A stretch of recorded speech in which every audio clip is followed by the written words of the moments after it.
السلام علیکم، کیسے ہو اسٹوڈنٹ؟ دعا کرتا ہوں کہ تم سبھی ٹھیک ہوں گے۔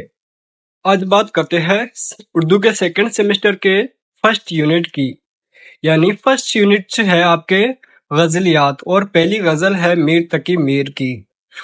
میر تقی میر کی پہلی غزل پڑھ چکے ہیں، اور دوسری غزل ہے الٹی ہو گئی سب تدبیر۔ آج دوسری غزل کو پڑھیں گے، تو بنا وقت ضائع کیے غزل کو شروع کرتے ہیں۔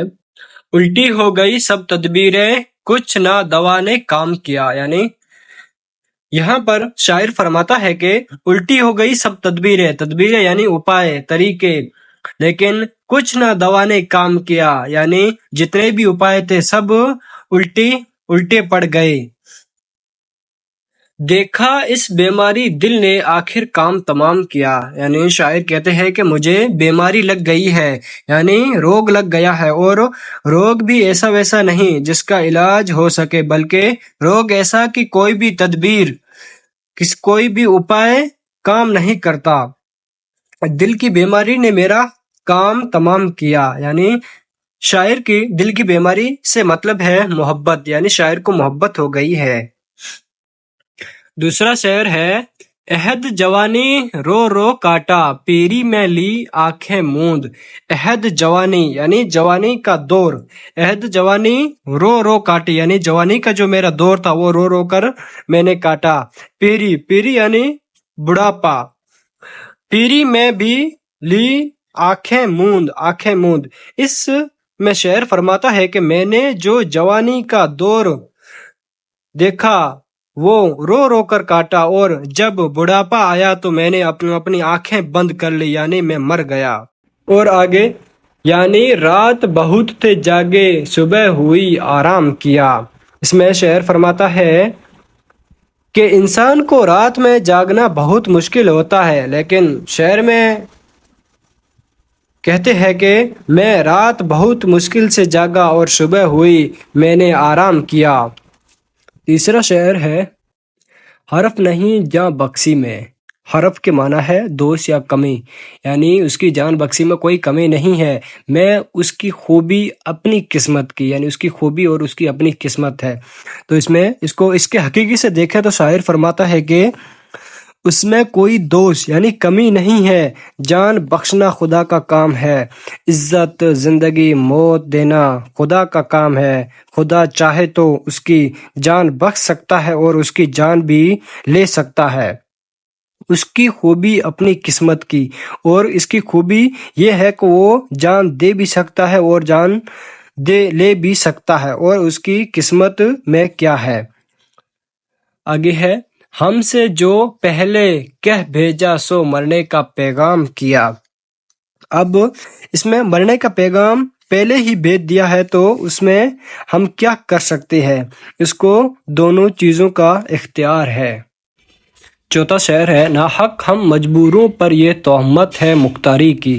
اس میں ناحق یعنی بنا حق کے، ہم مجبوروں پر یعنی بنا حق کے ہم پر تہمت یعنی الزام لگایا گیا ہے۔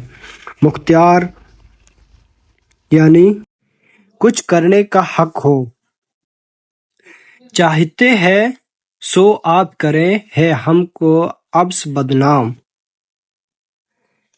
چاہتے وہی ہے جو آپ کرتے ہیں۔ شاعر کہتا ہے، میں جو چاہتا ہوں وہ تھوڑی ہوتا ہے، جو آپ چاہتے ہیں وہی ہوتا ہے۔ ہم کو ابس یعنی فضول بدنام کیا ہے، وہی تو بنا مطلب کے بدنام کیا۔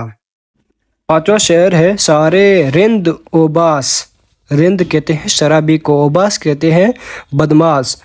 سارے رند اوباس جہاں کے تجھ سے سجود میں رہتے ہیں، بانکے ٹیڑھے ترچھے تیکھے سب کا تجھ کو امام کیا۔ سارے رند اوباس جہاں کے تجھ سے سجود میں رہتے ہیں، یعنی شاعر کہتا ہے کہ دنیا کے جتنے بھی لوگ ہیں، چاہے وہ شرابی ہو، اوباس یعنی بدنام ہو، بدماش ہو، مکار ہو، یا دنیا کے کیسے بھی لوگ ہو، بد سے بدتر کیوں نہ ہو، وہ سارے تیرے سجدے میں رہتے ہیں۔ نیچے ہے، بانکے ٹیڑھے ترچھے تیکھے سب کا تجھ کو امام کیا، یعنی یہ میں آپ کو سمجھاتا ہوں کہ آپ کو کوئی کہتا ہے کہ فلاں جگہ جاؤ اور اس سے بات کرو، تو آپ کہتے ہیں کہ وہ بہت ٹیڑھا آدمی ہے، اس سے بات کرنا بہت مشکل ہے۔ ایسے لوگوں کی کیٹیگری ہے جیسے بانکے، ٹیڑھے، ترچھے، تیکھے، یہ سارے ایسے لوگوں کے لیے کہا جاتا ہے۔ ٹیڑھے جو بدماش لوگ ہوتے ہیں ان کے لیے یہ استعمال کیا جاتا ہے۔ یہ جیسے بھی ہے ان کا امام تو ہے، یعنی خدا تعالیٰ کی طرف اشارہ کیا گیا ہے کہ ان سب کا چاہے بدماش ہو جیسے بھی ہو ان سب کا امام تو ہے۔ چھٹا شعر ہے، سرزد ہم سے بے ادبی تو وحشت میں بھی کم ہی ہوئی، کوشوں اس کی اور گئے پر سجدہ ہر ہر گام کیا۔ سرزد کہتے ہیں کچھ ہو جانا، وہ سرزد ہم سے بے ادبی، بے ادبی کہتے ہیں بے عزتی، بے عزتی کچھ ہو جاتی ہے ہم سے تو وحشت میں بھی کم ہی ہوئی۔ وحشت کہتے ہیں، وحشت ایک کیفیت ہے برے پن کی۔ شاعر فرماتا ہے کہ جب میں وحشی ہو گیا تھا، یعنی وحشت کی حالت میں بھی مجھ سے سرزد نہیں ہوا۔ اے مالک اے حقیقی، جب میں وحشی ہو گیا تھا میں نے تب بھی تیری بے ادبی نہیں کی، یعنی برائی نہیں کی، میں تب بھی اچھا رہا، میرے پاس موقع تھا، میں وحشی جنگلی ہو گیا تھا، میں چاہتا تو تیرے بے ادبی کر سکتا تھا۔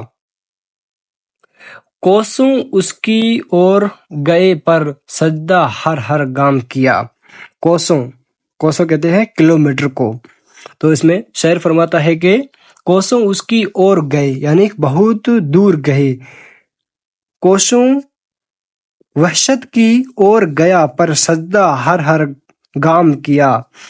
میں وحشت میں تھا پھر بھی سجدہ ہر ہر گام کیا۔ یا گام کا مطلب ہے قدم، یعنی وہ وحشت میں تھا پھر بھی سجدہ تیری طرف کیا۔ تو ساتواں شعر ہے، کس کا کعبہ کیسا قبلہ، کون حرم ہے کیا احرام۔ تو کعبہ تو آپ جانتے ہی ہیں، عرب میں مسلمانوں کا ایک عبادت گاہ ہے۔ کس کا کعبہ کیسا قبلہ، قبلہ یعنی جس طرف اپن رخ کرتے ہیں، اور کون حرم، حرم قبلہ کو ہی کہتے ہیں، کیا احرام، احرام کہتے ہیں حاجی جو سفید کپڑا پہنتے ہیں اسے احرام کہتے ہیں۔ تو شاعر کہتا ہے، کیسا کعبہ کیسا قبلہ کون حرم، یہ ساری باتیں وہ بھول چکا ہے، اس کو کچھ بھی یاد نہیں ہے، اس کو کچھ بھی یاد نہیں ہے۔ کوچے کے اس باشندوں نے سب کو یہیں سے سلام کیا۔ تو اس میں کوچے کہتے ہیں گلی کو، یہ فارسی لفظ ہے۔ وہ انسان جو کعبہ اور قبلہ کو نہیں جانتا اور باہر سے انہیں سلام کرتا ہے۔ اگلا شعر ہے، شیخ جو ہے مسجد میں ننگا رات کو تھا میں خانے میں، جبہ خرقہ کرتا ٹوپی مستی میں انعام کیا۔ شیخ جو ہے، شیخ کہتے ہیں جو نیکی کا راستہ بتائے۔ شیخ جو ہے مسجد میں یعنی جو مسجد میں شیخ ہے وہ ننگا رات کو ننگا تھا، کہاں پر، میں خانہ کہتے ہیں شراب گھر کو، شراب گھر میں۔ تو شاعر فرماتا ہے کہ جو مسجد میں اچھے پروچن دیتا ہے وہ رات کو ننگا میں خانے یعنی شراب گھر میں تھا، اور جبہ خرقہ اور ٹوپی سب مستی میں انعام کر دیا۔ جبہ کہتے ہیں ایک لمبا کپڑا جو مولوی صاحب پہنتے ہیں، اور خرقہ یہ فقیر لوگ پہنتے ہیں، ایک کپڑا ہے جو فقیر لوگ پہنتے ہیں۔ اگلا شعر ہے، کاش اب برقع منہ سے اٹھا دے ورنہ پھر کیا حاصل ہے، آنکھ موندے پر ان کے گو دیدار کو اپنے عام کیا۔ یعنی اپنا برقع منہ سے ہٹا دے پھر بعد میں کیا مطلب، ابھی ہٹانا ہے تو ہٹا پھر بعد میں کیا مطلب، آنکھ موندے پر ان کے گو دیدار کو اپنے عام کر۔ آنکھ موندے کا مطلب ہے بند کرنا یعنی مر جانا۔ آنکھ موندے ہو جانے کے بعد ان نے یعنی اس نے، گو کہتے ہیں کہنے والا دیدار کو اپنے عام کیا، یعنی اس نے اپنے حسن کا جلوہ لوگوں کو دکھا دیا۔ شاعر کہتا ہے اگر حسن دکھانا ہے تو ابھی دکھا، اگر حسن کا جلوہ دکھانا ہے تو ابھی چہرے سے نقاب ہٹا، جب میں زندہ ہوں اور جب میں آنکھیں موند لوں گا، یعنی جب مر جاؤں گا اور تب تو نقاب ہٹائے گی اور پوری دنیا تجھے دیکھے گی تو اس میں کیا حاصل ہوگا۔ اگلا شعر ہے، یا کہ سفید و سیاہ میں ہم کو دخل جو ہے سو اتنا ہے۔ یہاں کے سفید و سیاہ کہتے ہیں کالا، اور یہاں پر سفید و سیاہ اچھے اور برے لوگوں کی طرف اشارہ کیا گیا ہے۔ سفید و سیاہ میں ہم کو دخل جو ہے سو اتنا ہے، رات کو رو رو صبح کیا اور دن کو جوں تو شام کیا۔ یعنی شاعر کہتا ہے کہ مجھے یہاں کے رات اور رات میں مجھے صرف اتنا سا مطلب ہے، یعنی دنیا کے کاروبار سے مجھے تو اتنا سا مطلب ہے کہ رات کو رو رو کر صبح ہو جاتی ہے اور دن کو جیسے تیسے کر کے شام ہو جاتی ہے۔ تو اگلا شعر پڑھتے ہیں وقت کی نزاکت کو دیکھتے ہوئے۔ اگلا شعر ہے، صبح چمن میں اس کو کہیں تکلیف ہوا لے آئی تھی، رخ سے گل کو مول لیا، قامت سے سر و گلاب کیا۔ صبح چمن کہتے ہیں باغیچے کو۔ صبح چمن میں یعنی صبح باغیچے میں اس کو کہیں تکلیف ہوا لے آئی تھی، یعنی ہوا کی تکلیف اسے لے آئی تھی، رخ سے گل کو مول لیا، قیامت سے سر و گلاب کیا۔ میں شاعر اپنے محبوب کو سب سے زیادہ سروں کے مانند بتاتا ہے، یعنی وہ سیدھا ہے اور بہت خوبصورت ہے، تو میری محبوب کو جب تکلیفوں کی ہوا اٹھا کر باغیچے میں لے آئی تو ایسا لگا کہ میں نے اس کے چہرے کو گل یعنی پھول مان لیا اور اس کی لمبائی کو میں نے سروں کے گلاب کی مانند مان لیا۔ اگلا شعر ہے، شاہد سیمے دونوں اس کے ہاتھ میں لا کر چھوڑ دیے۔ یہاں شاہد سیمے کا مطلب ہے خوبصورت ہاتھ، یعنی خوبصورت ہاتھوں میں، اس کے دونوں خوبصورت ہاتھوں میں اس کے ہاتھ میں لا کر چھوڑ دیے۔ یعنی شاعر یہ کہنا چاہتا ہے کہ اپنی ساری اچھائیں اور تمنائیں اس کے ہاتھ میں، اس کے خوبصورت ہاتھوں میں لا کر چھوڑ دیے، اور بھولے اس کے قول و قسم پر ہائے خیال خام کیا۔ یعنی شاعر کہتا ہے کہ اس کی ساری باتیں اور قسمیں، قول یعنی باتیں اور قسمیں بھول گیا، پر ہائے خیال خام کیا، پر یہ میں نے کیسے اپنے خیالوں کو خام کیا۔ یعنی میں تو چاہتا تھا کہ میں تو اپنے محبوب کے ساتھ زندگی گزارنا چاہتا تھا اور میں محبوب کے ساتھ خوشیوں کے پل گزارنا چاہتا تھا، پر میں تو چاہتا تھا، یعنی میرا خیال تھا کہ میں اپنی ساری اچھائیں اس کے ہاتھ میں لا کر چھوڑ دیتا، پر میں نے کیسے اپنے خیالوں کو برباد کر دیا۔ اگلا شعر پڑھتے ہیں،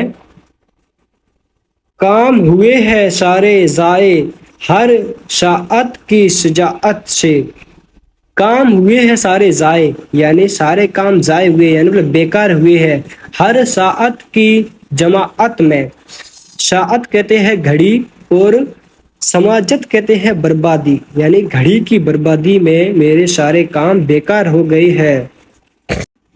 اور استغنا کی چونگنی ان کے جوں میں ابرام کیا۔ استغنا کہتے ہیں بے نیازی، یعنی کسی پر دھیان نہ دینا، استغنا کی چوگنی ان کے جوں میں ابرام کیا۔ ابرام کے معنی ہے التجا، یعنی گزارش کرنا، تو میں نے جتنی زیادہ التجا کی یعنی گزارش کی، اس کی استغنا چوگنی ہوتی گئی۔ اگلا شعر ہے، ایسے آہوئے رم خوردہ کی وحشت کھونی مشکل تھی۔ ایسے آہوئے رم خوردہ کہتے ہیں جس طرح ہم ہرن کو دیکھتے ہیں تو وہ فوراً یعنی فٹ سے بھاگ جاتا ہے، یعنی دم دبا کر بھاگ جاتا ہے، اور وحشت ہونی مشکل تھی، یعنی میرے محبوب کی حالت بھی کچھ ایسی ہے، وہ چاہتا ہے مجھے جلانا، تکلیف پہنچانا، یعنی محبوب کو نہیں، محبوب کا کام ہے تکلیف پہنچانا اور عاشق کا کام ہے اسے سہنا، پلس یعنی شہر کیا اعجاز کیا جن لوگوں نے تجھ کو رام کیا، شہر کہتے ہیں جادو، شہر کیا اعجاز کیا، یعنی اعجاز کہتے ہیں سمان کو، پر اس غزل میں یہاں اس کے معنی چمتکار ہے، اور جن لوگوں نے تجھ کو رام کیا، رام کہتے ہیں ہندو مذہب میں اس کو بھگوان کا درجہ دیا جاتا ہے، یعنی ہم رام بھگوان جیسے چمتکار نہیں ہے کہ شکار ہمارے سامنے آ جائے، شہر کیا اعجاز کیا جن لوگوں نے تجھ کو رام کیا، یعنی رام بھگوان جیسے ہم نہیں ہے کہ شکار ہمارے ہاتھ میں آ جائے۔ آخری شعر ہے، میر کے دین و مذہب کو اب پوچھتے کیا ہو، انہوں نے تو کشکا کھینچا دیر میں بیٹھا کب کا ترک اسلام کیا، میر کے دین و مذہب، دین کہتے ہیں ہر کسی کا اپنا اپنا الگ دین ہوتا ہے، اور مذہب الگ الگ دھرموں کو کہتے ہیں، کہ میر کے دین و مذہب کو اب پوچھتے کیا ہو، انہوں نے تو یعنی اس نے تو کشکا، کشکا کہتا ہے تلک لگانا، کشکا کھینچا یعنی تلک کھینچا دیر میں، دیر کہتے ہیں مندر میں، دیر یہ بعد والا دیر نہیں ہے، دیر کہتے ہیں مندر میں بیٹھا، کب کا ترک اسلام کیا، یعنی اس میں شاعر کہنا چاہتا ہے کہ میر کی محبت کو کیا دیکھوں، اس کے مذہب اور دین کی بارے میں کیا دیکھوں، اس نے مندر میں تلک لگا لیا اور مندر میں بیٹھ گیا ہے، اور کب کا وہ اسلام مذہب چھوڑ چکا ہے، وہ محبوب کی محبت میں کھو چکا ہے۔ یہاں غزل ختم ہوتی ہے، یعنی میر تقی میر کی غزل میں دو طرح کے معنی لیے جاتے ہیں، ایک حقیقی ایک مجازی، یعنی ان کی نظموں میں دونوں طرح کے، ان کی غزلوں میں اس کے حقیقی اور اس کے مجازی دونوں معنی دیکھنے کو ملتے ہیں۔ تو یہ غزل آپ کو ہندی میں بھی لکھی ہوئی ہے، آپ پڑھ سکتے ہیں، جن طلباء کو اردو پڑھنے نہیں آ رہی وہ ہندی میں پڑھ سکتے ہیں، اور اس کی سہایتا سے آپ ان کے معنی آپ کو یاد کرنے ہوں گے، اور اس کے معنی آپ کو آخر میں دیے ہوئے ہیں، آپ کے لیے اتنا کچھ کر رہا ہوں، تو آپ کا بھی فرض بنتا ہے کہ میرے چینل کو سبسکرائب کر دینا۔ ملتے ہیں اگلے ویڈیو میں۔